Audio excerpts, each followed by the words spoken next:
एक अंधेरी कोठरी में बंद वह कैदी अपने जीवन के अंत को करीब पाता है। 2 दिन बाद उसकी फांसी तय है और उसकी सोच अजीब और गरीब उथल पुथल में है। जेल की दीवारें उसकी दहशत को कैद किए हुए हैं, पर एक अंतिम इच्छा उसके दिल में खदबदा रही है। वह एक दिन की आज़ादी चाहता है, एक दिन एकजुटता का, एक दिन विवाह का। उसकी प्रेमिका, जिसका नाम शायद अदृश्य है, उसकी अंतिम इच्छा को सुनते ही उसकी आंखों में आंसू आ जाते हैं। कैदी ने उसे हमेशा प्यार किया है और अब जब उसे पता है कि उसके पास केवल 24 घंटे हैं, तो यह पल और भी खास बन जाता है। दूल्हा बनने की उसकी इच्छा ने उसे एक नई जीने की वजह दे दी है। वह चाहता है कि उसे एक बार फिर से जीने का मौका मिले, भले ही वह केवल एक दिन के लिए हो।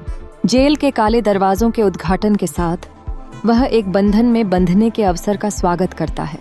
उसकी प्रेमिका उसकी बाहों में आती है और न केवल वह उसे एक नए नाम देने का अवसर देती है, बल्कि एक नई पहचान भी। जेल के चातक जो हमेशा उसकी परवाह किया करते थे, उनकी आंखों में भी एक अनुभूति होती है।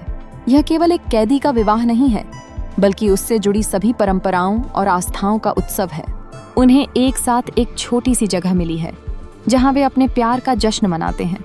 आसमान में क्लाउड फॉर्मेशन, जो उनके जीवन के दुखद पलों से भरा हुआ है, खुशी के रंग में बदल जाता है। वे अपनी शादी की कस्मों को एक दूसरे के सामने बुनते हैं, जबकि जज्बातों की लहरें उन पर आती जाती हैं।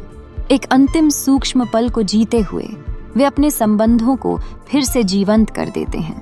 लेकिन समय रुकता नहीं है। उनकी शादी की रात्रि, उनकी आंखों के सामने एक अंधेरा घटक खड़ा है। फांसी की मिठास और इसकी कटुता के बीच वह एक अंतिम आशा में जीते हैं। जब दिन का पहिया घूमता है तो उसकी आंखें सिर्फ एक पल को ही देखती हैं, अपने प्रेम का। उसने शादी कर ली, लेकिन उसकी परिणति अभी बाकी है। आदर्श से भरी इस झिलमिलाती रात में उनका प्यार हमेशा के लिए बना रहेगा।